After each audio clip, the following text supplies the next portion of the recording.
Okay, so another episode. Don't forget to like and subscribe. Today, I have a lovely guest with me, comedian, or as our parents would say, total failure. Alias Sayed, how are you? Good, man. How you How's doing? everything? It's amazing. This is like the strangest place I've ever recorded anything in. Really? Is it because of all of the lube all over the place, or is it? Well, it's called Capital D, and it's in Yeah. the middle of the industrial area. This is the Right. date rapiest place I've ever done anything Well, in. that's what's pretty much going to happen at the end of your shoot. I like the fact that you wore some loose clothing, so that's going to That, help you know as well. what? I don't like to resist. No? No. That works well for me because I don't care. Either way, it's going to happen. It's going to happen. That's a way to start a podcast. Yeah, exactly. So, how, as I, went with the whole failure thing, I want to talk about that first because I can imagine being an Arab and coming from an Arab background, having Arabic parents or, Middle Eastern parents, that it wasn't the greatest idea to tell them, me, I want to be a comedian. It's not like I gave them much hope. In general. I'm not like an engineer or a Mm. doctor or someone that has all these degrees. I was more of a business mind, and I've always wanted to be an entrepreneur. Mm. And before that word was known to us, to be Yeah. honest. But it was always like, okay, by this age, I'm gonna be a CEO. By that age, I'm gonna start my own thing. So that was my focus. So when I quit my job, there were a lot of question marks. I quit my job during the recession, by the way. Okay. Weeks before we knew about it. Yeah. And my boss at the time tried to warn me, like, listen, it's not a time to start a business. And, as a youngin', you're like, Yeah. you can do it. I'll tell you what bloody time it is. Right? Yeah. So I got out, and my dad didn't know about it until 3 years in. And No my way. dad is Mtawa. He's very Okay. religious. And he called me once. It was 3 years in. And he said, MBC. And I'm Ah. like, in this moment, I felt like I had this thing in my head where it was contradicting. Yeah. Because he's calling me to say, like, what the hell, you're a comedian. But in my head, I'm thinking, how do you know NBC? Yeah, exactly. Since when do you watch NBC? Let's be honest. Yeah. So Who told you? Yeah. Where in the mosque? Which Where corner did of the you- mosque were you sitting in when the Uh-huh. guy came up to you and said, "This is your son, huh?" yeah, where did you learn that word? That's not Yeah, an appropriate yeah, word for exactly. you. it turned into like 3 an English anti-parent. letters. But yeah, it was cool. He was and it's weird because, like, I've done so many things, but for my dad, like, the one that he clinches on is that, that's what he tells people is, you see my son, he works with Marriott. Yeah, You know. yeah. I'm like, really? Yeah. And were you kind of like, I mean, always a comedian in a sense where, for example, I've always been a clown since I Mhm. was young. I was always that guy who was always joking around, who always had the quick mind to quickly bring out a joke or whatever. Did you find that you were always that guy in general anyway, before you went into comedy? Or was it kind of like, I want to try something new. I think I'm pretty funny. Oh no, the opposite. Because and I'll tell you this, because we teach comedy, right? And it's always the quiet one is the funniest, and the clown isn't. Yeah. Because That's bullshit. I'll let you know. I'm pretty fucking funny, my friends. right. Yeah. Says he. Yeah. Says all the people that come to watch me in my bathroom. Look, to be an artist Mm. is to have the ability to listen. Mm. Especially comedy, where you need to observe life Mm. in order to reflect it on stage. Mhm. So, I guess that the first 2 years, I want to say, nobody believed I was a comedian. In what Nobody. sense? As Like- in when you told them. Yeah. Yeah. They're like, yeah, right. Yeah. Whatever. Yeah. I You used to said do 3 words since you came in the room. right, and Yeah. I used to work for Red Bull, and like off chance I got to like MC for them. Mm. And one of the guys said, "Oh, Ali's the best MC in Dubai." I was still new, I was still green. So like his boss, he brings me in for someplace else, and they're like, "That's it. You're gonna be emceeing all our Mm. events and everything." Mm. So these are people who were fond of me, Mm. in my performative element. Yeah. You know what I mean? So when I go to them and say I'm a comedian, they're like, "Nah." Yeah. Because I think one night he was like, "So what are your plans for later?" I'm like, "I'm doing a show." Yeah. They're like, "What kind of show? Are you emceeing something else?" I'm like, "No, I'm It's doing a not comedy all show." I do. Yeah. He's like, "Nah." Yeah. See, that's funny.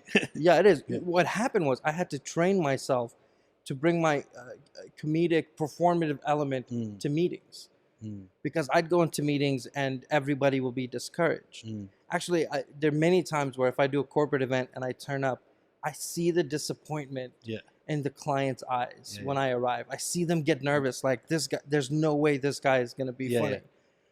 And the reality is, we're not we're not supposed to do our job 24/7. It Yeah. doesn't work that way. Yeah. You know, so you ration it out, and Mm. what we do is we sell energy. Mm, You come up on stage and you're selling your energy to whatever the size of the crowd is. mm, And when it's done, it's hard to come off of it. mm, So you preserve yourself as much as you can, so that when you're on stage, mm. you're able to authentically bring that in. Yeah, you say that, but I don't agree with you. And that coming from somebody who's not in the world of comedy, you're just gonna have to accept. Okay. But for example, I think if you're funny, you're funny. I know there's a difference between being funny and funny on stage, Right. and people coming up there not knowing what to do and bombing and all that stuff. But for example, take our introduction. Right. If we read back through our texts, the whole thing is a bit like, and that's just us talking to each other normally. Yeah. Like, it's reaction to reaction to reaction to reaction to what's said. Right. Now, you saying that you're not, it's not part of your job to be funny all the time. Subconsciously, you're funny. Even if you don't think you're being funny, you're still funny. So that's something I had to train myself to do. Okay. So if you would have messaged me a few years ago, by the way, I don't do that with everybody. Okay. So it depends on the moment I'm in. Yeah, yeah. So I'll give you an example. There are unfortunate victims Yeah. of what we call like on and off. So when you're on, that's usually when you're on stage. And Yeah. some comedians have a hard time turning that off. Yeah. Right. So they just go like punchy and Yeah. whatever with the audience. And when you're like, new comedians are victims of that, Yeah, by yeah. the way. Yeah. That when they start off, they're They like, feel like wait, they have hey, to, hey, yeah, they feel like they have to yeah, always be funny. Yeah. right. Yeah. But after a while, you know when to turn it off, right? But sometimes people catch me right after a show, and I'm still You're on. still, I like, just got electric, off, yeah. right? And I do a lot of crowd work. Yeah. So when people tell me something, I respond to, Yeah. to To bring whatever them it is. down, Yeah, basically. yeah, You yeah, know, it's so, because when I'm on stage, if you heckle me, Yeah. then you're free. Yeah, exactly. Yeah. You know, It's all you're game. free It's target, all right? love in the- Hey man, you came to my show, Yeah, and, yeah, and you exactly. decided to talk. So when people talk to me after, sometimes it's hard for me to turn that Yeah. off, right? But I forgot what we were talking about before. What is this talking about? Being funny all the yeah. time. So yeah, maybe you texted me, and I was in a moment like that. Stress does that to me as well. Yeah. Like if I'm Nervous funny? super stressed out, Mm. then my instinct is to go bits Yeah. with people. Yeah. Right. That's when I first started off, I was very stressed because I was trying to make it in a world that And trying to didn't- prove yourself. yeah, and can it didn't imagine, yeah. exist for me. Yeah. Basically, there was no stand-up comedy here. Yeah.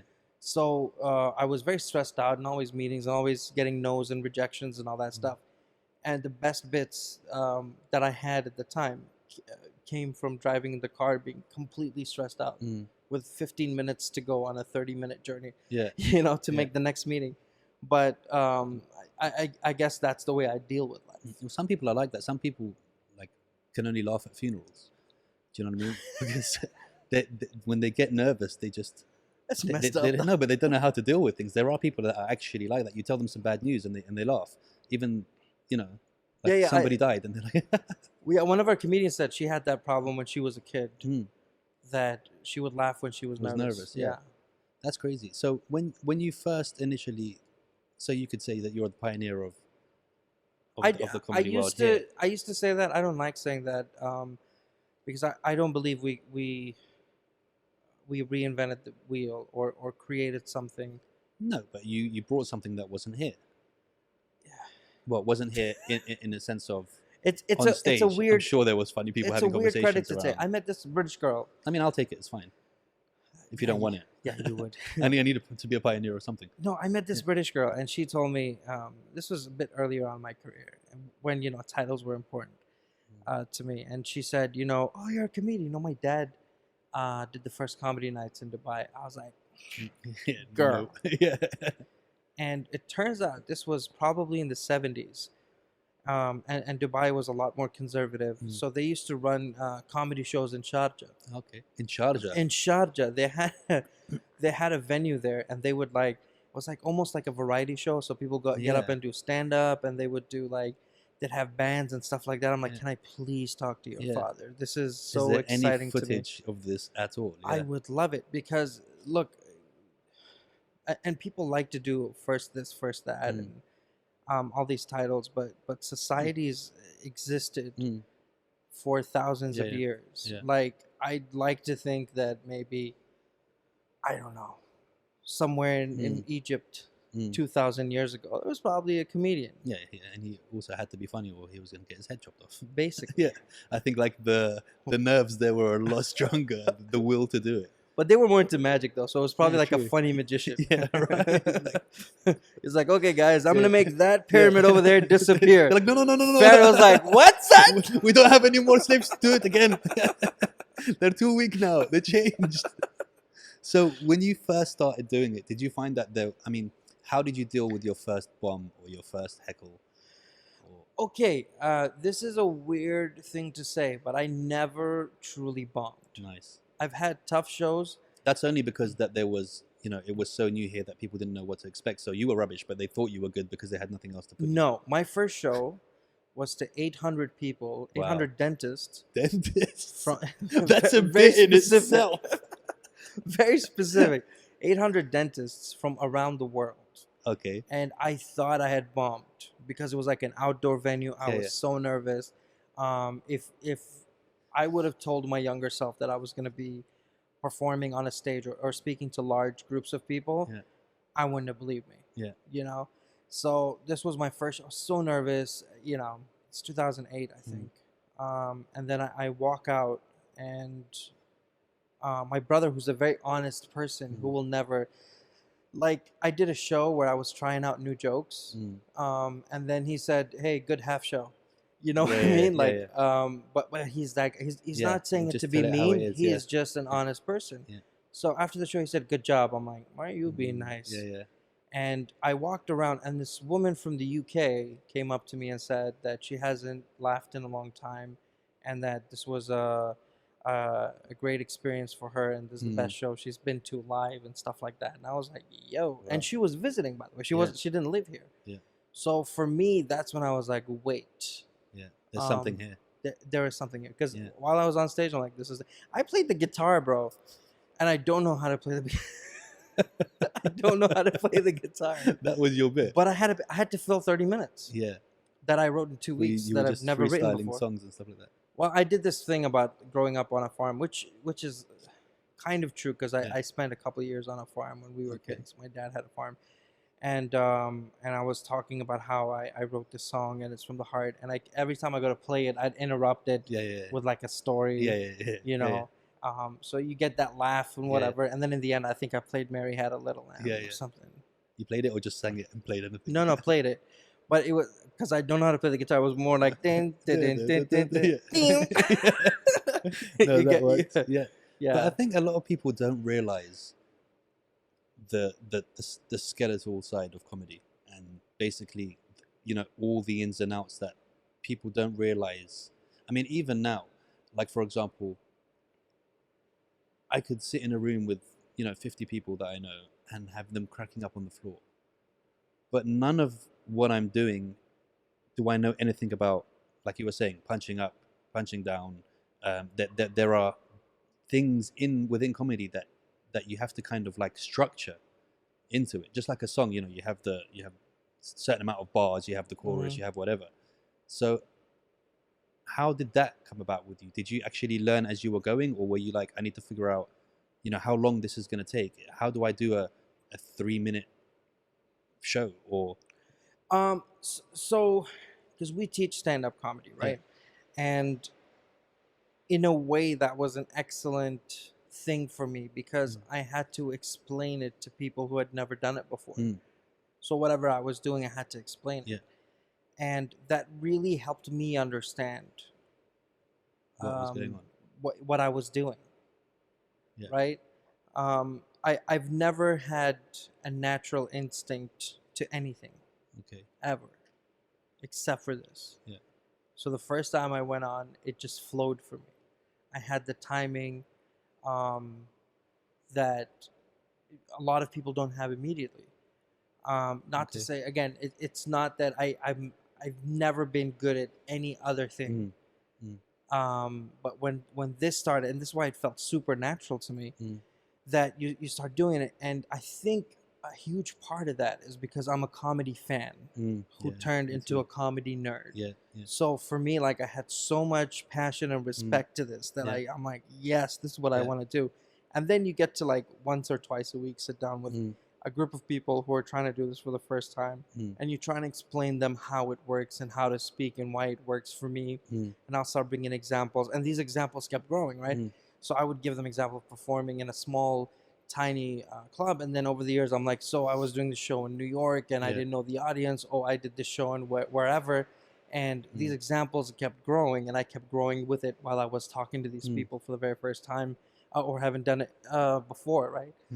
So in terms of that, that was a good way for me to understand it. But um, in terms of understanding how you can speak, that's very instinctual to a person, and that's something as a comedy tutor I had to learn, that I don't need to like you or what you're saying in order to push you towards Yeah. Yeah. your own style. Yeah. So the decision is, do I want to make 1,000 me's, Exactly. Yeah. or do I want to help people Become themselves. Yeah. become themselves and Yeah. speak as themselves, Yeah. not for themselves, it's as themselves, right? So, and it can be exhausting because Yeah. you're thinking in so many different ways and accents and backgrounds, and you try to put yourself there. And I think, being a Dubai kid, really, you can get equipped for that just by absorbing societies And the for all surroundings. these years, that you understand people and where they're coming from. Do you find that, like, for example, in music, you get a lot of new artists that come out that trying to emulate other artists, so they kind of sound the same, or they're taking too much from whoever. Do you get that in comedy, where you find new comedians it's very obvious, oh, I can tell that you're trying to be like this guy? Let me touch on music first, because I'm very envious of musicians, for many reasons. First of all, musicians can be background and That's all right. and not like and not like hate themselves, right? So if you're at an event and everybody's talking as a comedian, your lead singer, instrument, lyrics, everything is one person. But when you're doing music and there's a band, they're like, all right, whatever, we'll just jam. You know what I mean? Musicians emulate, I think, more so lately. The singer songwriter types. I like to say that they have irritable vowel syndrome. Because when they get to the vowels, they just short circuit. Like That's there's a glitch in their matrix. They go wow. You know what I mean? With comedy, it's a lot easier to get caught. It's a lot easier to identify a hack. And if you don't know how to tell the truth, then you'll never know how to sell that story. Will never know how to do it because you weren't there. Like you're painting in a different way. And some comedians still, there's famous comedians who have done it and they got caught. But in general, a musician can do their own rendition of somebody else and people will still cry. And that's something that we don't have the ability to do. But I don't also just mean stealing bits and stuff. I also mean creating the same kind of vibe, timing, kind of. Again, you'll get caught. But you find a lot of people do that? Yeah, some people try especially it. when they're starting out, I assume, because they don't know who they are yet. So they'll be like, okay, that makes me laugh, so maybe. It's 100% when they're starting off, this is what happens. They come in, like you'll find this Arab guy who comes and says, man, this is crazy over here, you know what I'm saying? I'm like, no, I don't. Yeah, exactly. He did not grow up in Georgia. Yeah, exactly. You know? You grew up in Sharjah or you grew up in wherever. Talk to me about your life there. right? That is what people want to hear. They will see That it's not through your this experience. character, right? Yeah. But that's the comfort. Mm. That's the comedian that you grew up watching. Mm. You know, sometimes even like as long as I've done it, Mm. right? I'll be writing a bit and I'm like, ah, it's too Bill Burr. Yeah. I You know love what I Bill mean? Burr. Yeah. Even though like I'm not writing it in his Mm. voice, but I'll read. I'm like, ah, it's too Bill Burr. Yeah. Yeah. You know, Yeah. I gotta tone it down a little Yeah. bit. I totally understand what you mean, because sometimes when I think of funny things, I hear them in other people's voices, Yeah. and I'm like, I could really, like, Kevin Hart should really have this joke. Like, I think of it, and even if I'm telling a story, I'll tell it in their kind of voice, and Yeah. I'm not thinking of a bit, or I'm not trying to write comedy, but I'll think of something and I'll be like, this would be really funny if he said this. Do you know Yeah. what I mean? In his character, or do you know what, whatever. It's crazy. Who But were that's how much effect that they have on our lives. Mm. Like sometimes you'll be in traffic, like, all right, Yeah, yeah. give it a break. Yeah, yeah. You know, you're thinking like Yeah. Bill Burr. Yeah. But Have you seen F is for Family? oh, it's wonderful. I love it. It's a great I show. love that show. It's I amazing. love that the last season or the season 4 came out in lockdown. Yeah, it's the best. You couldn't have anything better, right? Yeah, I Yeah. did it in one night. Yeah, I'm the same. I'm like, I guess it's 5 a.m. now. Yeah, honestly, I guess I'm done with that. Who were your influences growing up? Wait, let me rephrase the question. Who did you enjoy watching? Because that maybe wasn't necessarily your influence, because sometimes influences can be different to people you would just like to watch. Look, I mean, when we grew up here, we have Mr. Bean. Mm. You know, we had this, and it was very slapstick, our comedy. Mm. I remember there was a couple on Ajman TV, like in the 90s, called Shahman and Ahfan. Mm.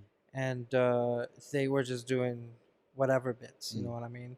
And it was, you know, just for gaggy type of Mm. thing, like, Mm. oh, you have to put on your seatbelt. So he spray painted a seatbelt on his Kendora, and Yeah, then yeah, he yeah. gets caught, whatever. And it was all slapsticky comedy. And these are things that we enjoyed. So when I did discover stand up, I was a hip hop head, right? This is, I'm listening to this mix of all these old school, like, hip hop joints, right? And then in that mix, and I didn't know about this because I'd taken it from somebody. In that mix, there was a bit by Chris Rock, Mm. and just the idea of how you can construct words Yeah, and to put them make that them way, into yeah. this, like Yeah. weave them out. His bit was about gun control, and he said, you know, everybody talks about Yeah, gun You control. should put the price on the bullets. Yeah, he said, I want to think we shoot you. I would get a job. Yeah. You a dead man. Yeah. And when I heard that, I'm like, whoa. Yeah. It, So it simple, but so complicated at the same time, right? yeah, you know Yeah. what it taught me? It taught me that you can look at a complex issue Mm. from another lens. Yeah. Because, you know, everyone's like gun control, gun control, gun control. Mm. But he's like, what else? And you know what? It's also true. Like, if you did do that, then Yeah. people wouldn't be shooting people Yeah. as much. Because Yeah. how do you get everybody in America, for example, to hand back their Yeah. guns? Not gonna happen. Mm. Be like, all right, what do you need for guns? Bullets. Yeah, Let's exactly. talk about that. Yeah. And it was brilliant. It really taught me the value of that second lens. Mm. And then when you get into it and you watch it, I think in the early 2000s, I want to say 2003 or something, he hosted the Oscars. Mm. And that was just Yeah. incredibly brilliant. Yeah. Because he's like hosting the Oscars, but did a whole thing about George Bush. Yeah. Right. Yeah. And the lines in there were killer for me. Mm. He said, you know, Bush is the only person. He said, I like Bush. You know, Mm. everyone hates him, but I like him. He Yeah. said, Bush is the only one who can apply for a job while there's a movie in every theater in this country that shows how much he sucks at that Yeah. job. Right. He picked on Jude Law, who I didn't really like at the Yeah. time. He said, who the hell is Jude Law, Yeah. and why is he in every movie? Every movie out, yeah. Even if he's not in the movie, if you watch the credits, he was You there still making see- yeah. cupcakes or something. Yeah. And I'm like, wow, it's like Yeah. the idea that you can talk about things that Yeah. are on your mind Mm. that were, you know, left of center a little bit. And make people not realize that it was on their mind too, Right. but they didn't think about right. it. Yeah. I didn't understand that. Yeah. You know, before. And so Chris Rock was that guy for me. Yeah. you know, and I was just I start looking for his specials, you Yeah. know, that was bigger and blacker. Yeah. Yeah. There's all these shows, and then at the time, what had happened was I had like everyone had Showtime, Mm. you know, at the time, Yeah. Yeah. and Orbit was like the whatever Mm. old, you know, old Arab Yeah. ladies network. The Bold and the Beautiful and all those shows, right? Exactly, and they have the Arabic channels, whatever. So I was walking around one day and I look at their catalog and I see Comedy Central, Mm. and it was like stand up, stand Yeah. up, stand up, Saturday Night Live, stand up, stand up. I'm like, oh, get Yeah. me this, Yeah. right? And then this was the time where Chappelle Show came Yeah. out. Yeah. Amazing. So just like watching these comedians and then Mm. going back to, I mean, original Kings of Comedy, Bernie Mac, Yeah. Yeah. you know, just He's watching. scary, you motherfucker. Y'all You don't just don't understand. understand. Scary, You do you know the story of motherfucker. that? No, I heard it that he freestyled it or something like that. So what happened was this was Bernie Mac. I think like a couple of people bombed before him or something, Yeah, right? and Yeah, the yeah, audience yeah, was wild, and yeah, they yeah. sent out Martin Lawrence. And Martin Lawrence was a huge star at the Yeah. time. And Martin tried to calm him down. He's like, "All right, the crowd is done. We're gonna cancel Yeah. the show." And Yeah. Bernie has been doing comedy for like Yeah. 11 years at that point, or maybe Yeah. longer. And he was like, but he had a kid, so he was like working. Yeah. He was a UPS driver, but at night he would still work his Yeah. material. He's like, Yeah. you're not gonna do this. So Yeah. he goes up on stage to a crazy, like, Yeah. wilding out sort of Yeah. audience, and he's like, y'all don't understand. I ain't I ain't scared of scared you, of you, motherfuckers. And people are like, Yeah. okay, Yeah. what else? And even that, he like to be able to use your mind in that timing where he noticed that line calmed them down. So then through that next 10 minutes, he'd go back to that original Yeah, line again after saying a couple of jokes, and then he'd be like, "You don't understand." Do you know what I mean? That And that they'd was go the best wild bit. again.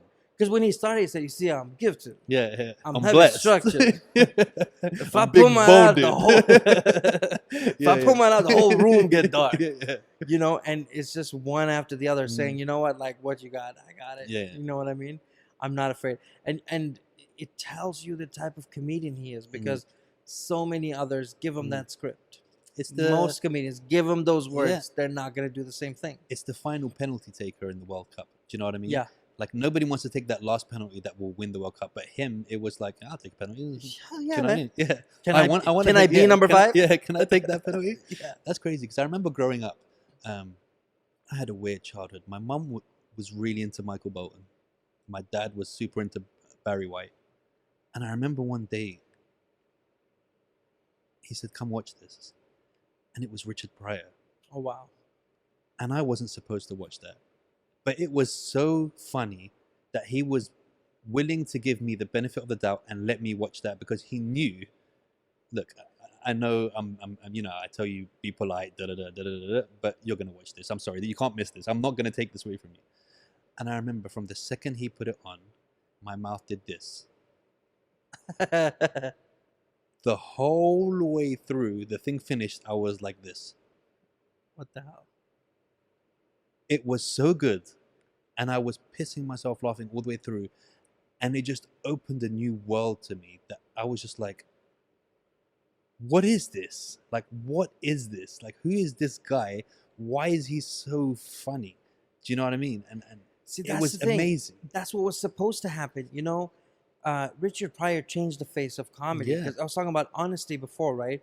Before Richard Pryor, that wasn't really Yeah, happening. right? Yeah. So he's like, He talk about everything. everything, Everything. self-deprecation, all of that.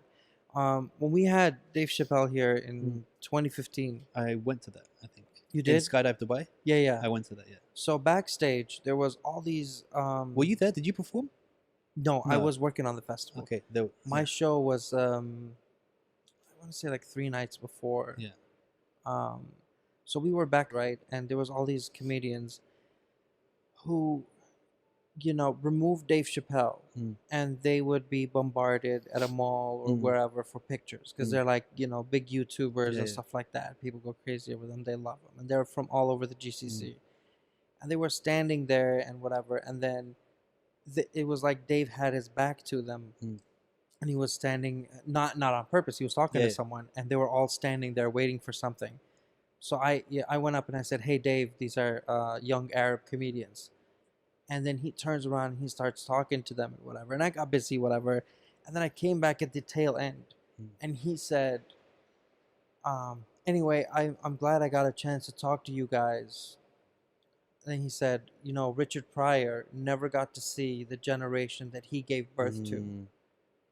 right? And he Mm. was telling a story about, him being at Eddie Murphy's house. And these guys are just like looking at Dave like, I can't believe this is my life right now. Mm. Dave is telling us stories about, About Eddie Eddie Murphy. Charlie Murphy. Right. and then he's telling us that we are in the same category as him, which is Richard Pryor's Descendants, artistically speaking. So that was like such a moment. And like later on, when they left, he came up to me and said, hey, I wanna thank you for introducing me to these guys. That was dope. And I'm thinking, does he not know he's Dave Chappelle? You know what I mean? It's one of those things. But the idea that stand-up comedy would have remained at, which is for the large part in the Arab world, it stayed in the vaudeville sort of era that it was created in the U.S. All mother-in-law jokes. And Rodney Dangerfield was one of those guys. I got no respect. That guy. But that was the type of jokes, that dark humor came after, that reality in comedy came after, and it scares people. And when did you get? I mean, I remember again, same thing as Richard Pryor, Delirious and Raw. Wow. Like, when did you guys get those? About 3 weeks ago, right? They just came out here. No, we had them before that, but it was a matter of who had it, right? Yeah. I don't know when I watched Delirious or Raw. YouTube changed everything for us. Was it at the time when, like, for example, Beverly Hills Cop came out and all of those movies as well? Akhwal Foley. Akhwal. No, that's not when I saw it, at least. But I'm sure there were people that were well traveled or whatever. But again, there's the Pryors, the Chappelles, the they keep tipping it over a little bit. They're progressing the movement. Yeah, just Absolutely. keep more and more and more. Yeah, Sticks and Stones for Dave Chappelle. Yeah. Just, I think, single-handedly saved comedy. Yes, how do you feel that? How has it affected you, this whole pandemic thing with the comedy? Because I watch a lot of. One of the reasons why I started the podcast is because I watch a lot of podcasts. Right. I watch Bill. I listen to Bill Burr because he's being a dick and he's not giving us any visuals. The Theo Vaughns, the Bobby. Dear Bill. Yeah. What the hell is going on? Fuck. Like the way he just goes on about it as well. And it's always in a hotel room where people always are knocking on the doors. Always something with this dog. Yeah. Like, I listen to them even when I'm in the gym training. Like, I'm always listening to comedy podcasts. Okay. Like, I'm sitting there pressing weights, cracking up laughing, and people are looking at me like, this guy's got something wrong with him. Yeah. Like, in the car or whatever. So that's initially what made me think, you know what, I watch this all the time, and this is something that brings joy to my life, so I want to do the same kind of thing. Right. So what was the point I was even making? Your Bill Burr impression was too good. It threw me off. Thank you. Jeez. Yeah. You talk like a guy for a second. No, I think you were asking me about coronavirus. Yeah. So even those guys, they don't want to be doing these virtual shows. They're like, it's not the same. You're not getting any feedback from the audience. You're not kind of, it's not, they would rather not do it than do it and make some money off a virtual show. I think we're in different situations and positions, me and those guys, because I was exhausted coming into the pandemic.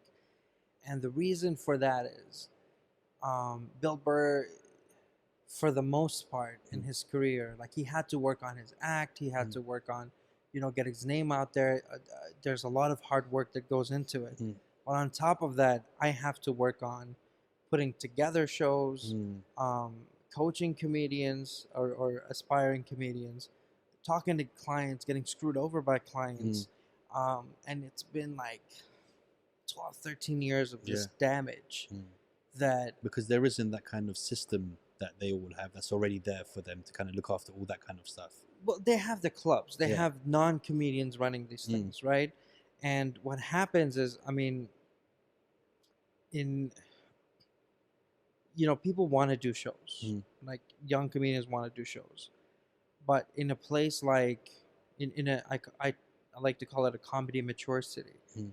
um you have to be tight, you have to be good, you Mm. have to be quick, and people have to, the audience really has to respond to you Mm. before someone even considers bringing you up. Mm. Like you listen to, oh, Jim Carrey was Mm. rejected from Yeah, Saturday yeah, Night Live, yeah, and you go, they didn't know that was Jim yeah, Carrey yeah, at the time, yeah. right? Yeah. Jim Carrey went to that audition, learned from his failure, Mm. then auditioned for In Living Color, Mm. created What a something show as well. that was a great Yeah. show, and then they made this, and that. Yeah.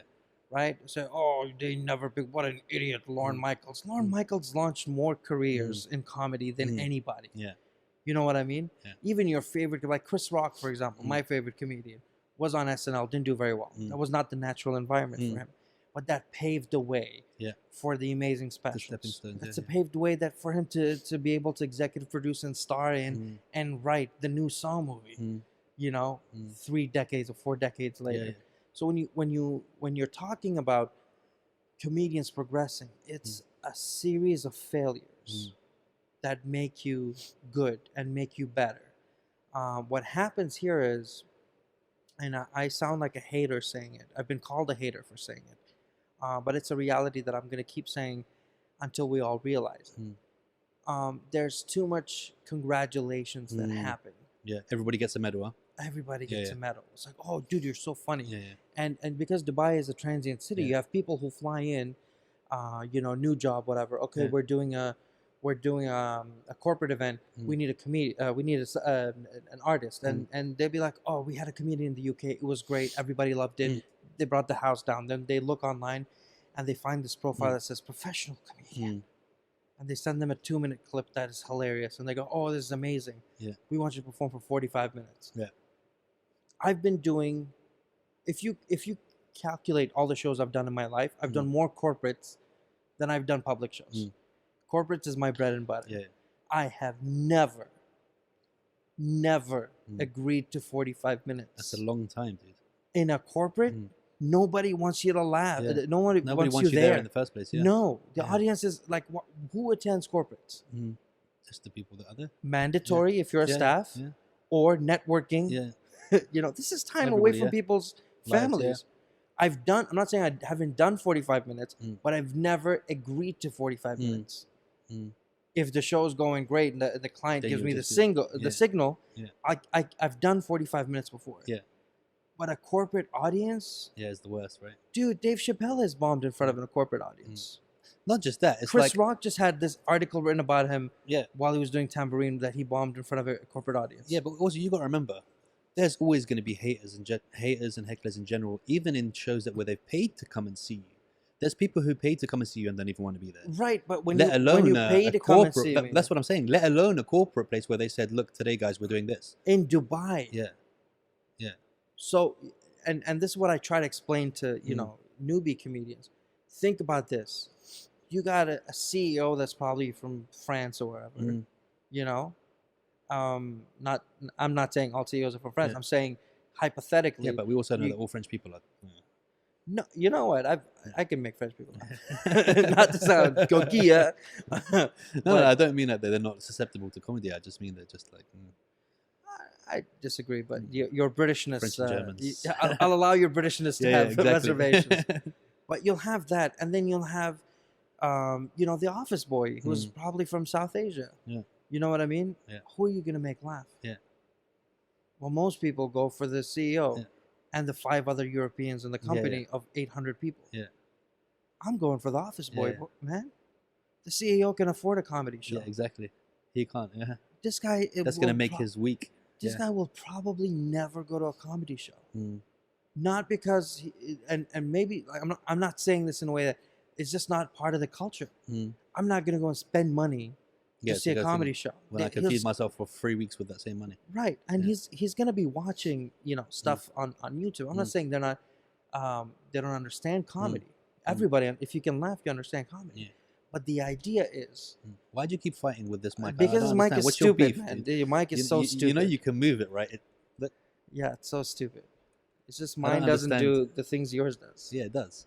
No, it doesn't. Yeah, it does. What? Oh yeah, there you go. Could have helped me out before we started filming this entire time, No, but you wanted it's to been be a a jerk nice about it. 3 rounds so far.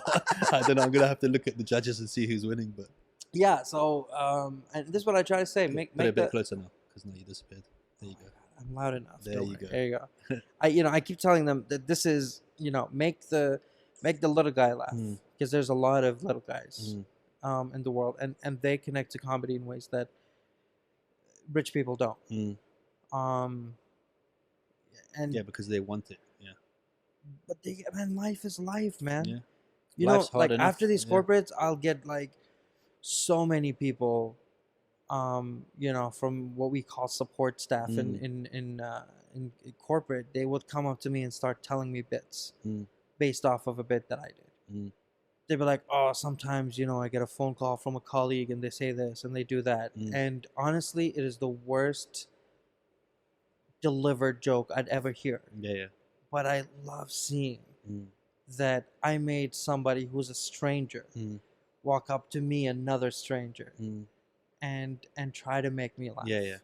Because I made them laugh, and in their own way, this is Mm, them repaying me. mm. They're like, "Oh, we're laughing together," Yeah, yeah. Exactly. and that's great. Yeah. I've heard some like really messed up stories Mm, after shows where people will come and open up to you mm. and say, "I haven't laughed in a month. Yeah. This is why." Yeah. And it comes from a It's very therapy, vulnerable isn't place. it? Yeah. It's not therapy; it's therapeutic, Mm. and it's Yeah, I mean, if you want to be a dick and just not take my word for it and put another one on, that's fine. no, because I say this to comedians all the time. Mm. Some people literally come to our class Mm. because they're like, "Oh, it's cheaper than therapy." I swear, there's people who come to our class because it's way cheaper than But therapy. does that work for them?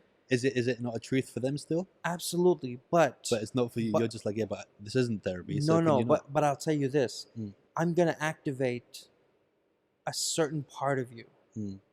where you can bring your honesty in front of an audience, Mm. and there's power to that, Mm. right? But I'm not fixing you, Mm. right? I'm not helping you see, Yeah. why these thoughts are messed up and how you can Mm. deal with it. Mm. I'm not qualified to it. Mm.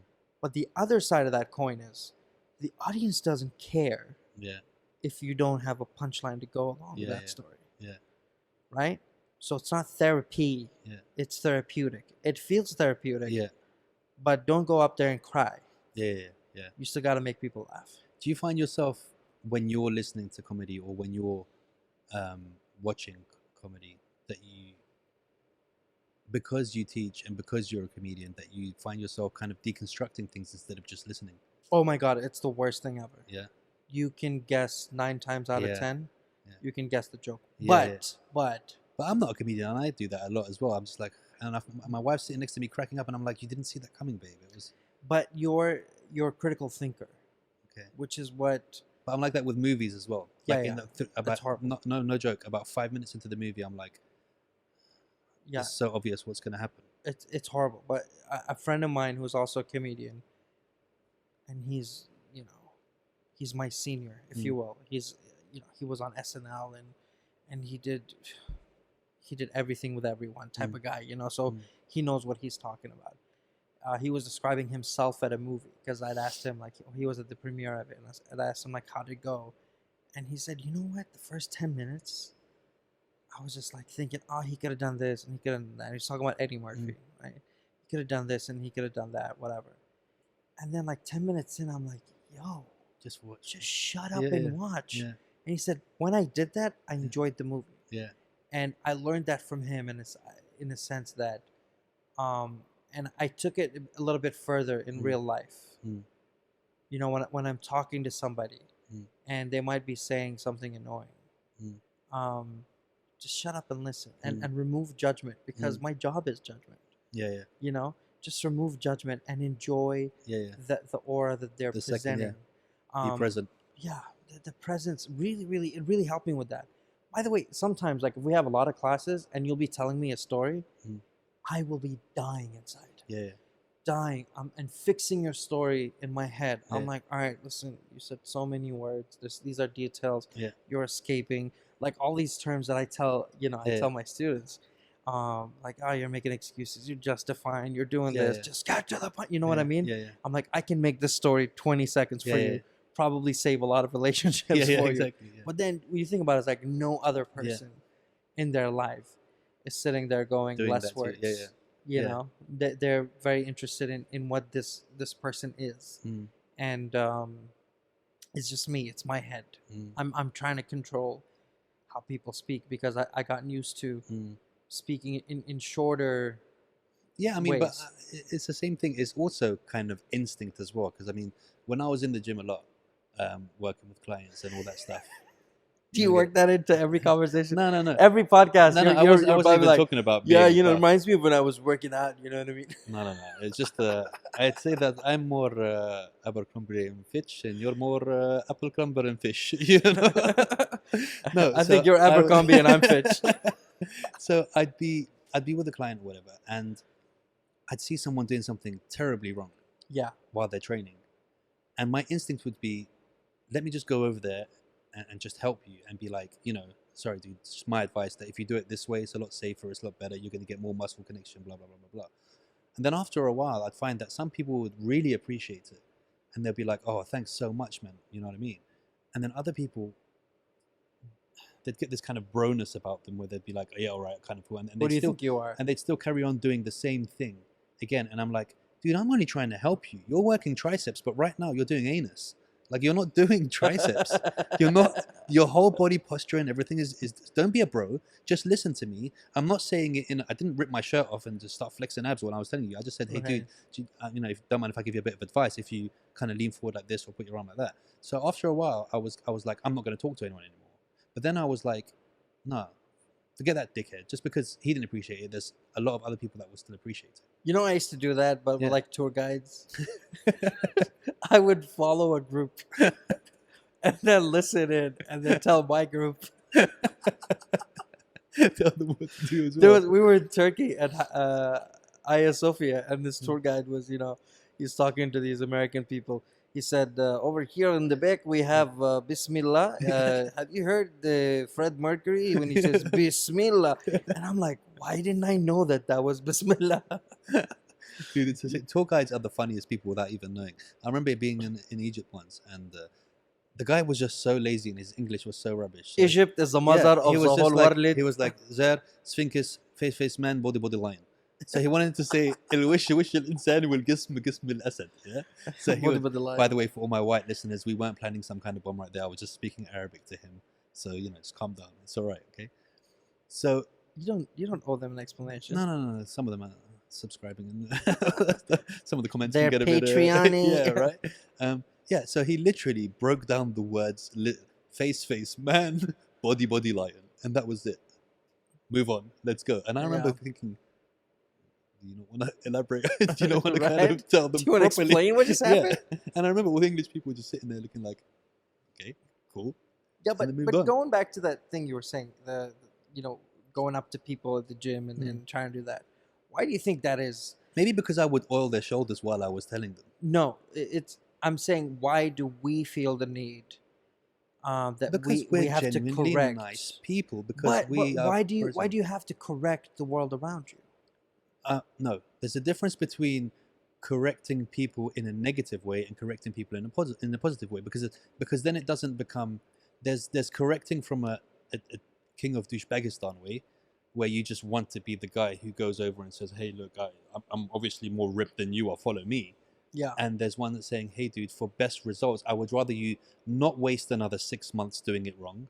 Start today and be in a place you want to be in a month. Right, but that's your perspective. But people don't want to be corrected. They don't. But I've seen loads of people, even the guys with bro signs, on other days correct themselves, and then without letting me know that it's because of me. I'm I'm not saying what you're doing is wrong. I'm trying to, because this is something I struggle with. Because I want to correct all the time. Yeah. Like I have a Karen-ish quality. Because you love people. There's two ways of living life. You either live life out of fear or out of love. It's as basic as that. Yeah, but doesn't it feel like a form of control to a stranger who doesn't know why you're approaching me, and what is your nuance, It can do, but yeah. at this in the bigger picture, in the bigger scheme of things, if you help to help someone out in their future, then it doesn't matter what they think about it when you're doing it. Yeah, I mean, I have trouble helping out women. Yeah. Whose cars break down. Why? Because you think that think you have an ulterior motive, or They think I do, yeah. yeah. So I get that, and that's literally because Arab men have ruined the world. absolutely, and I get it, and Yeah. I always try to introduce myself and say, Mm. okay, this is what I'm gonna do for you, Mm. and I'm gonna do it from my car. Mm. And I'll be honest, like sometimes I'll find women being unsafe as well. Mm. So there's the other extreme. Mm. Like there was I was driving somewhere and this woman whose car broke down Mm. and it just wouldn't, turn on or whatever. Mm. And we were like on a highway. Mm. And then it was really hot. It was in the summer. Her car is not working where it's like 6 million degrees outside. Mm. So my car was running. I said, "Hey, go sit in the car. Mm. I'm going to call a recovery thing for Mm. you." So I did that, whatever. But out of respect to her, Go sit in the trunk. no, but out of respect to her You safety, stayed outside. I stayed outside Yeah. for like a half hour till Yeah. the car came in, and then there's no way she could have gotten a cab over there. Yeah. Because it's literally in the middle of the highway. I said, "All right, so where are you going?" And she didn't know a garage or anything, Mm. so I picked a garage that was close to where she lived. So we drove to the garage, and I drove her to the workplace, and I'm like, "I picked you up in the middle of nowhere." And Yeah. I had this talk with her at some point. I said, "Do you know my car plate number?" Mm. Yeah. And she said, "No, why would I know that?" I do that stuff. I take pictures. I'm like, "Yo, you're Yeah. sitting in my In my car. yeah. You at least need to know what my car Yeah. plate number is." Yeah. And I deliberately, and this is what I do. I don't have business cards anymore, but I used to have business cards with my face on it, with like my social media and stuff. Mm. So I deliberately handed it over to her, Mm. so that she knows my name Mm. and where to find me. Mm. And I found like, hey, you should have. You should have done that from the beginning, yeah. Because what if I took you even further into the desert? Look, if you didn't take a picture Yeah. of my number plates and text it to a friend Yeah. and say, Or check call anyone in. and say, "Listen, dude. By the way, I'm sitting in the car with this dude who. Blah, blah, what's your name? Oh, okay. Yeah, and by the way, Mm. if I had any motives Yeah. to do anything, to that lady, Yeah. I would have been scared to, Mm. because now she's informed somebody else Exactly. where Yeah. she is and who she's with. Yeah. And I had to talk to her. I'm like, yo, you should at least take like a picture of my number plate and text it to a friend and say, Mm. check in every 10 minutes. Yeah. If I'm And not also, responding, check his Instagram and see how many followers he has. it's like, who the hell is Yeah, this yeah. guy, right? Yeah. So and I get it. I get both extremes. yeah. Like I've been in situations where I'll approach somebody whose car is stuck and whatever, and they say, Mm. hey, no, I'm okay, thank you, Mm. whatever. And then Yeah, I say, are you sure? If you Yeah. tell me you're good, I can walk Yeah. away. And this happened once. Like I had these girls ran out of gas, so I picked up the thing and I got them petrol and I came back, and it was unbelievable. Yeah. They were like a piece of bread Yeah. on the ground, and men were like Yeah. flies Yeah, all yeah. around them. Yeah. And like I get it, the Mm. pressure. And for me, No, it's yeah. always like, what if my sister is in that position? Yeah. I'd like to send good karma that Mm. good people will stop and help. But that's the thing. That's how it is. Because I remember once we were going to a club. So you either like this or you're not. We were going to a club in England, and I never go to clubs. I don't drink. I'm just like, I find dancing arrogant walking. I swear.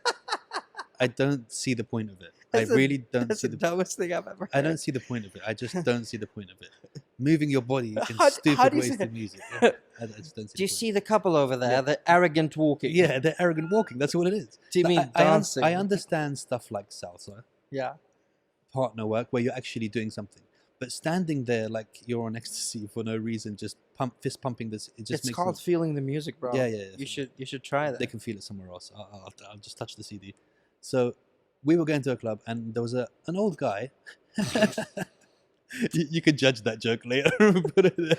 It's a 2001 joke. So, oh yeah, shit, I forgot there's no CDs. I'll touch the CD. Yeah, I'll touch the CD. I'll smudge it. So there was an old guy, and it was raining, and his car was, the tire, whatever, he's changing it, and I was like, guys, park the car. And these were the days where I must have thought I was out of E17 because I was wearing all white. Right. Like trainers, jeans, top, jacket, like hat, little hat. Ali G, Yeah, innit? yeah. And I was like, listen, I'm just gonna help him change his tire and blah blah blah. And they were like, yeah, bro, it's raining and stuff. And I was like, dude, the guy was like 60 years old. Do Yeah. you know what I mean? So I changed it. I had ink all over me, and even the guy was like, I didn't have ink. I had I was because he wasn't Was spraying he me with a an fountain octopus? pen. Yeah, exactly. He thanked me by spreading his legs, going like that. Here's some black ink. Yeah, exactly. So I just kind of did it, and even the guy was kind of like, "Can I give you a shirt? Do you want to come to my house? I'll give you a shirt." Kind of thing. I was like, "It's fine," and I didn't think of it. Yeah. But that kind of thing is kind of built inside you. You're either like that or you're not. You know? Look, I think everybody wants to help. And I there's don't think they do. situations. I think so, man. I like to look at positivity a little bit. Like, you know, there are obvious things where you can physically help somebody. Mm. But I think one of the things that we get wrong on the other side for people who want to be helpful, and you know, the gym thing is similar, where because this is your profession, you're saying, bro, just, you know, lift up your shoulders, you minimize, you know, risks for injury, of course. But there are certain things where you see people do on a daily basis, and there's that entitlement that you feel that you know better than how they're dealing with that situation. It's like, you know, people give advice all the time, and I've learned over time that it is so much better to To wait just till you're asked for the advice. or just shut up and Yeah. listen. Just You know? shut up and listen. Right? It sounds like a good son. Just shut up seriously and listen and absorb that person. Yeah. With how they're going through it, because you might say something that's all right for you.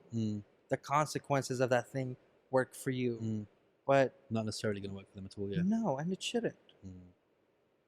Talk to me about having twins, dude, because that's something we share in common. Yeah, that's crazy. Are yours identical or fraternal? Fraternal. Okay, so we're in the same boat. Hell yeah. Mine are fraternal as well. I mean, we're unlucky because when they're identical, you get a spare. So I feel like we just have two kids. We don't have twins because you can always throw one away when they're identical, right? If you don't like one, I think you still have another one. I think you can still do the same. I don't know with this one. I think people- it's noticeable now. Yeah, Do you know what I people mean? will notice. That's It's the only noticed. difference. If you have one, you throw one away. You can always switch buggies. You can always like change their t-shirt quickly and come out of the toilet or whatever. They'll think Right. that both of them are running around the place. Here's my thing, bro. Yeah. Have you ever met, besides your kids? You have to remove your kids out of this, and this is more of an adult's question. Have you ever met twins that aren't annoying? Twins are annoying as hell. But this is bro. what I wanted to see. Were you saying besides your kids? Did you think that I was going to say no, mine aren't annoying? No, because Or did you know that mine were annoying? no, So you were like, because they're your kids. So Yeah, they're annoying like, as yeah, fuck, yeah. So Yeah.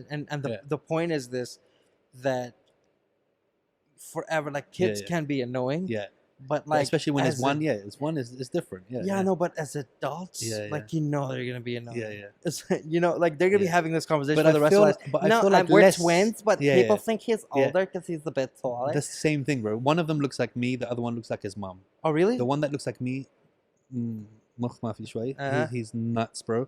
The one that looks like his mom is calm, he's chilled. He's just like her. My one has my blood type. He has her blood type. Oh, wow. Yeah, I had to do DNA tests just to make sure because I didn't know how that worked. Dude, my stuff works better. Dude, I'm telling Both you. my kids are mine. Really? They both look like you? They both look like me. They both Oh, act man. like me. They have my blood type. No, I think it's good that one of them's different. Definitely. One of them's different. She has to have her one, I have to have my one. Oh, really? Mm. Yeah, so here's the thing that I want to do. Okay. And You can take any one you want. No. Choose one, take it. no. I'm thinking of, like, parent trapping my kids. Okay. Wherein, you know, send my wife to, I don't know, America, and I'll go to London, Okay. and then, like, Send deliberately, one yeah, to each place. yeah, Yeah. and then, you know, raise them with one of the parents. So I'll take one, and my wife will take one, Okay. And see the difference.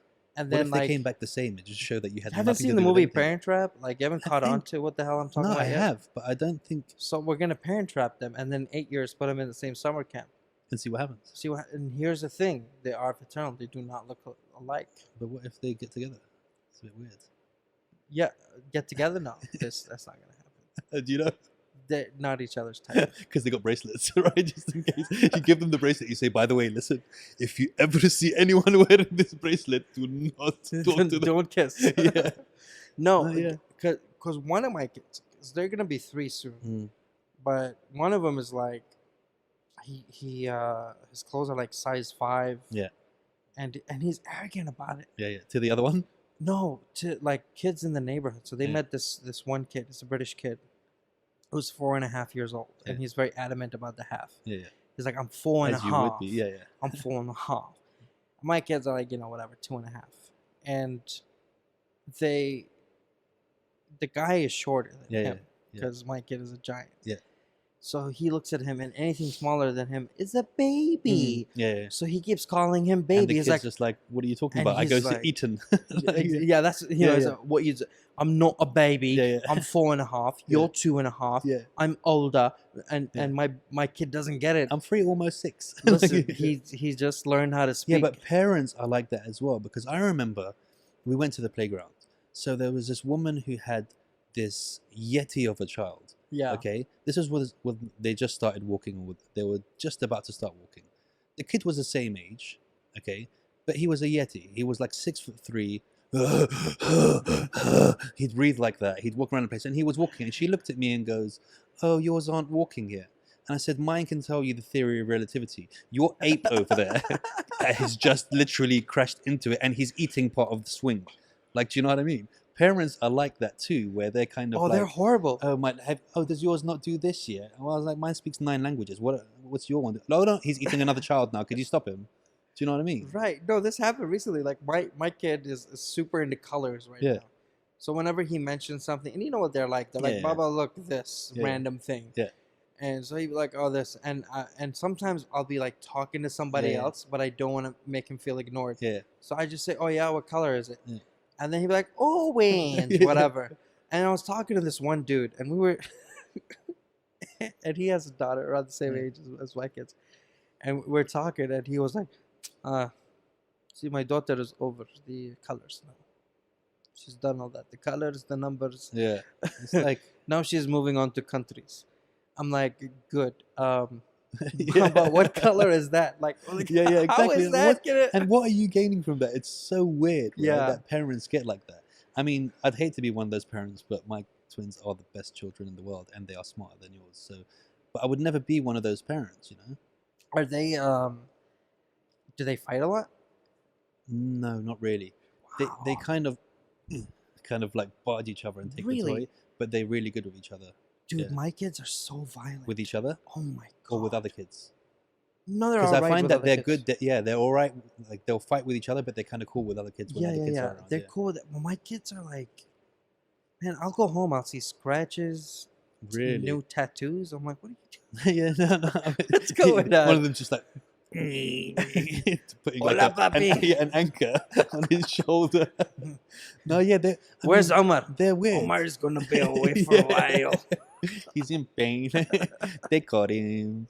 Yeah, no, but it's like, isn't it a crazy experience that you just get to watch them every day? It's just like, You know, this is a very incredibly selfish thing to say, Hmm. but this pandemic could not have been at a better time Right. for me Yeah. personally. Yeah. Because I got to see the terrible twos. yeah, And I got to see the merit mm, of making mistakes. mm, And, sometimes you'll see the kid make a mistake and you think about how you're susceptible to that as well mm, at this age.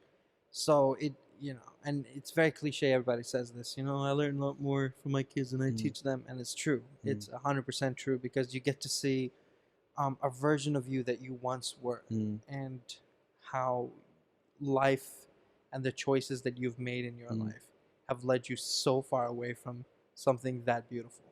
mm. And how does it feel being married to another comedian? We're different style comedians, Mm. big time. But I mean in the household, Yeah. not as in comedian now. I mean like, is Yeah, it no, just like it a starts household at of home. bits all day? Like Not literally? at all. No. We'll have days, Yeah. but not at all. Mm. And it goes back to The off work bit. the on Yeah. and off, right? So Yeah. if you're constantly on, it's exhausting. Mm. It's like, all right, already, enough Mm. with the punchlines. Mm. But sometimes, some days It's you'll just you'll on. have The this house like is on back and fire. forth, Yeah. and it'll last for however long it lasts. And usually we laugh about something so silly Mm. that you can never do this as a bit on stage. Yeah, yeah. Audience be like, "What the hell? Yeah, yeah. That's so silly." Why are you still laughing? Yeah. Right. And it's just that we both see the same thing. Yeah. For no reason. And it's a matter of like we live in a time where you take your personal life for people to see. Mm. Now the thing about people seeing is people Judging and. automatically judging. Mm. So you're presenting your life for Mm. judgment to people, but you get angry at people for judging you. Mm. It's like no, Mm. you're benefiting when people judge you positively. Yeah. This is how you make Yeah. your living. This is how you do it, right? So when you go home, and a lot of people say, "Oh, how come you don't have your kids on social media?" Mm.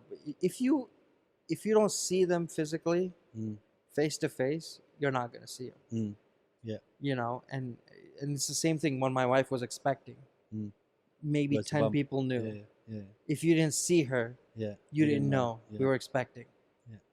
And maybe 5 people Mm. out of those 10 knew that they were twins. Mm. Nobody else knew it was twins. Everyone was like, "Wait, what? Mm. Did you know, or were you surprised?" Did Like, you? it was, Did you know? Oh, we Before knew. I knew before Yeah, she yeah. even got pregnant. No, I'm serious. I'm actually serious about that. I told her before she Oh. got pregnant that we were gonna have twins, and she didn't believe me. Oh, And I wow. told the midwife as well, and she didn't believe me. And then they did the scan, and then she was like, So you were like, then I started shaking my shaman skull, like, what? No, I just knew. I You- just had this really you just strong focused. feeling. You were like, "Go twins!" yeah, yeah. It was the shotgun, double barrel. There No, was I a just- game plan. So go, yeah, you yeah. get this egg, I Yeah, get that egg. You good? I don't know why. I just knew. I had this very strong feeling that I knew Yeah. that we were having twins. Do you like having twins? Amazing. I mean, I really wanted. I'm so involved and so hands-on with my children because I wanted children. You know, you get these parents that kind of like go through the motion of just having children because it's what you're supposed to do. I really wanted to be a father right now. Yeah. Like I mean, my eldest is 19. Oh, you have Yeah, yeah. Other I was kids? very athletic as a youngster. not athletic enough. Yeah. You didn't run away fast enough. No, you were not expert in the pull-out game. Yeah, exactly. So, you know, I always wanted. I just love being a father. So it was something that I was so prepared for, and I would never change for the world. You know. That's crazy, man. Mm. I think it's the same for me. I was ready, Mm. but for me it was different because we were married like 7, 8 years, Mm. and then the society pressure goes. So what's happening? What's not working? You or Yeah, her? yeah. Let's Which figure one? this out. Yeah. Do we get you another wife or Yeah. what? But you got to be ready for it. Otherwise, Yeah. So here's a question that always gets asked at the end of well, actually every single one. What happens when you die? on what level? On the level of exactly that.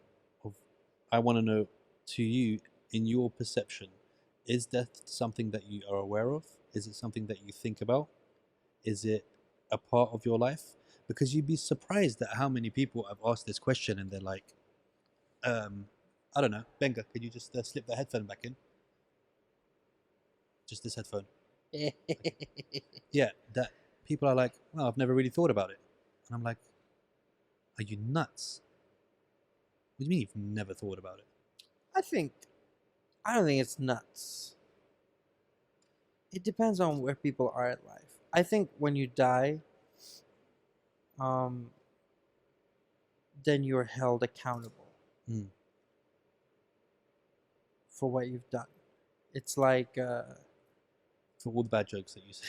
That you say. everything, I'm going to get really rushed for the CD one that I'm telling you for now. right? It's horrible. You're Yeah. going straight down there. Yeah, right.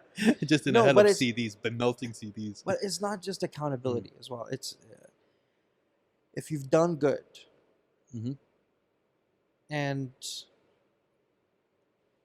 because there's a lot of non-awareness of how we affect people negatively and positively. Yeah. Right? So you could say something to someone that could lead them to a breakdown, that could lead them to lose Yeah, words are a weapons. relationship and blah blah blah blah. and you have no idea. You're a stranger to that person, and all you said was, "Pay attention. You're reckless." Reckless triggered them into all that. You don't know. In the same way, that positiveness, like maybe you gave somebody 5 dirhams that made them afford food for them and their family, which means they left 20 minutes earlier than they normally leave, which is when a bad crime happened in that area. And, like so many The ripple butterfly effects. effect, Right. Similarly, I think our life is full of all these things, really small things. And we lack the awareness of how we're affecting and being affected. Even us, like we'll hear things and we're like, whatever, I'm tough, I can do whatever. That doesn't bother me, but on a deeper level, maybe it does, and maybe it conducts you into some other realm, or take other steps. So I think when you die, it's and I don't want to use this word, so I'm gonna say when you die, you get to see what you've done and how you've done it. And you know when like you argue with someone and you're like, they definitely don't know what they're saying. And they're thinking, oh man, this guy is such an idiot. Right? One of you is right, or both of you is wrong. And we could be like in this world living our entire life, whatever it is, 60, 70, 80 years, thinking we're wrong. Because I know I've thought things 2 years ago that are so wrong. Because you And constantly today, grow, man. You change completely different. You can think completely differently about how you thought about something. And your environment dictates that. Your prerequisites in terms of knowledge dictate that. You're gonna go and be like, what? The sun is not a star? You know what I mean? Is flat. It's like, what? And I think we're gonna know. I think death is knowledge. Okay, that's very interesting. See, what does it hold for you now, Dubai, for the comedy world? Do you have any? Because I know you did something in the Dubai Opera recently. Yeah. Is that going to keep going now, or are they kind of like? It depends on how the world shapes. This year I was gonna do a world tour and film my special in June of this year. Special for? Can you say? No. Okay. And same place my special is going? Okay. No, not the toilet. I know. The shatafa is ready. The shatafa is ready for you. And that was my plan, and we were writing a show that we want to put out there. It's a sitcom. And everything changed, and I'm grateful because now I know where my priorities are. But once once the world opens up and it's safe to invite people back in front of us on a global sense, then we go that way. Right now, what's happening is, Dubai is doing it the Dubai way. We are doing shows and they're incredibly safe, and there's very clear guidelines, and at the same time there's very strict consequences. So when we're doing shows, it's being done in a way that people can attend and feel safe. Having said that, I don't think it is fair to the audience to overdo it, because that is goes against everything we've worked. So I'm gonna socially distance shows from each other. Okay. And put a gap between them, and I don't know where that's held. I mean, I got a few shows in October happening in 2021, man. Whatever you plan for 2020. Yeah, put it in 2021. Let's hope you can do it in 2021. Otherwise, it's 2022. And do you find that there's a lot of people coming to Are you still doing the teaching for the stand-ups? Yeah. And how do you charge for that? Do you charge individually? Individual sessions, or? No. So we run programs like a 7-week program because it takes time for you to build it. We do intensives in the summers. I'm trying to make it easier for you because we're giving away a freebie now. So I didn't want you to give away 7 weeks worth of comedy training. So maybe one session. I'm not doing freebies. Also, if you come for a session, then you get very little. Yeah. Unless it's a private session. Yeah. It's a matter of accepting yourself. So 7 weeks. Yeah, and hopefully in 7 weeks we're able to help you accept a part of yourself that you can share with the world. Do you then kind of help them after that by kind of taking them on and say, okay, if they're good enough, here's a show you can do, or here, or is it kind of like they do the 7 weeks and So you my figure it out? advice to them is go out in the world, Mm. meet some bad acts, Mm. do some bad shows, and you know, it depends on the person. Like some people do every single session and have done so in the last 3 years, because that helps their process, right? Some people, because we have an advanced class as well, where it's, we save the introductory stuff and say, Yeah. all right, so you did this one show, you know your style a little bit better, let's do this, and I push them in different ways. But yeah, it takes a long time to become a comedian, to understand what it is that is funny, and every person's space is completely different. So when people come up to me after their first show, because they killed, our student shows are our best shows, by the way, because there's so much energy, there's so many acts, it's like 3 minutes per act. So when they come up to me after show, so what's the next step? Find a stage, Do it again, get on it, and keep doing this. Your next show is gonna suck, by the way, just FYI. Second show blues is the thing. Your next few shows are gonna be horrible. If you can develop that thick skin to to just get over it and deal with it, then you might have a chance in comedy. and this is Dubomedy? Dubomedy. Yeah. Sounds amazing, dude. Thank you, brother. It's come to that part now where I get sad. What? Because we're gonna have to love you and leave you. Oh, It's coming to the end of the show. it's happy for me. Don't Yeah, worry. no, it's not. Whatever. he's literally gonna miss me so bad. I am. Look, here's the thing. For selfish reasons, I want to be very close to you. Yeah, me too. Because we need another twin set. Yeah, man. You got twins, man. We need another set of twins, and I've seen your twins as well. They're What if we- gorgeous, so hey. they got a match because my twins are pretty cute. So Yeah, I didn't want to bring an ugly twin set into Yeah, that would be horrible. So yeah, more so for the ugly twins, exactly. because they're gonna find out at a young age.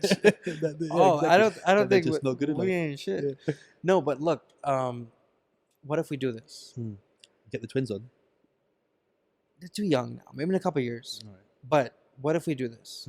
We isolate them from all other kids Dude, I'm down. I'm already doing that. for like 3 years, Yeah, and they're just friends with each other. that's it. They're gonna believe They're that the the only twins in world, the world. no, that the world is all twins. Okay, And then we only should let them watch like Sister and Yeah, the like Olsen twins, and all the that stuff. twinny stuff. And then when they are out in the world and they see there's You know no what? twins, I think it's a good experiment. and then we tell them it's a tragic accident that happened, that you And got then- one twin. just one twin dropped, like that. What's that? Then film watch was them that? Yeah. turn on each other, going, it's not gonna yeah, be me, They might get really nervous and think which one Right. of us is going to drop. because they're not maternal. They don't have maternal instincts. That's a bit weird, huh? They're gonna think think we might like do that. men and be like, you know what? I'm gonna finish you off right So now. we're going to trade on. Don't worry, I have some geese for you. We're going to trade play dates with the twins, but for every play date, you must come to a jiu-jitsu session.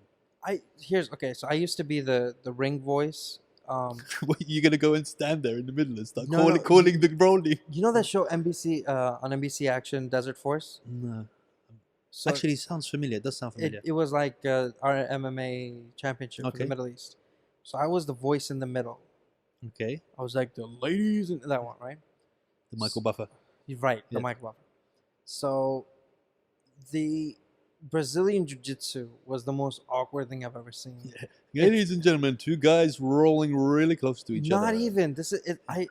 It looks like a smell my fart fight. Yeah, dude, you want to know how to smell someone's fart. In real life, it's the most practically used way to defend yourself in the world. It's the most applicable thing you could ever do in your life. And I get it that you say you're close, because I remember in the last session, me and my friend, and the guy was like, the teacher was saying to you, so, can you get any closer? And I had to look up and I said, he's inside me, dude. You cannot get any closer than he is right now. But it is the most practical and most applicable form of self-defense and martial arts ever. Sure, but if I learn how to punch, like You say won't in get the boxing, punch.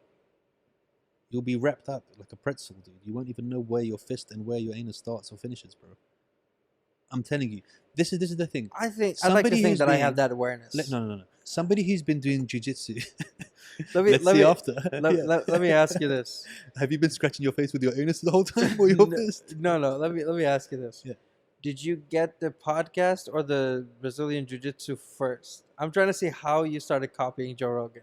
Oh no, I actually got the jiu-jitsu first, Okay, then the podcast, okay, then back to jiu-jitsu again. cool. Yeah. And you're gonna So shave I your just head now next. now I need to be a comedian, which is why I got you on, because I need to really become Ahmed Rogan of the Middle East. Right? So now I'm gonna come and study with You know, there's a guy in Abu Dhabi called Mo Rogan, Mo Rogan, and he looks like Joe. or Rogan Josh maybe, but not. And he, so I did the UFC thing last year.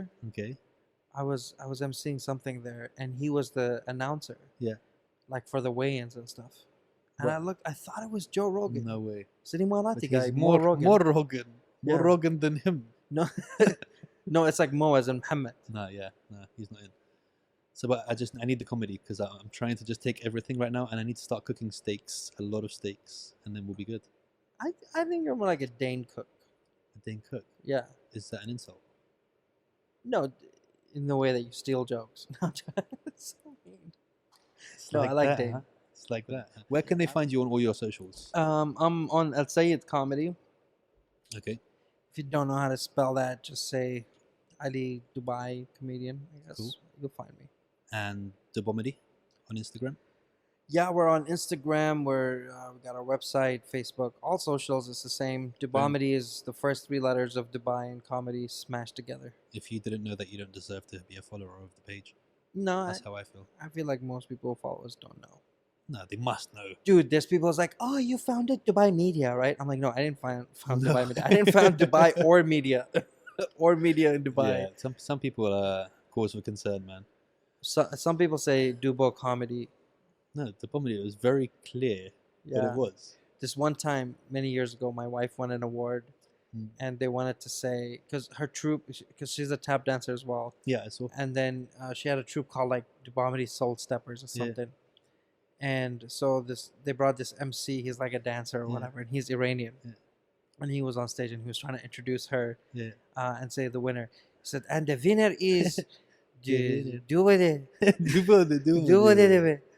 Dubode. And he like clearly he didn't read it before. He's But reading the how? first There's up. a lot of Iranians. He's like here, man. Dubode video, Dubode, Dibode, Dabidode. You almost just swore in Iranian. Dubode. You know that, right? I definitely swore in Iranian. Just Not then in your almost. words. You speak Iranian, right? Yeah. No, I don't Farsi speak Iranian. balad- No, Farsi نبلدم. Nistan? نیستم. Okay. Are baba. Dubode video. Dubodi. Find us on the social media. On the social Dibodi media. bodi. On Dibodi. Okay. It's been emotional. Welcome and Jibber with Jabber. Tell them, Pastor, to Jibber with Jabber. Guys, the only reason I did this podcast is I thought the name of the podcast was clever. Jibber with Jabber. Boom. Jibber with the Jabbers. And we out.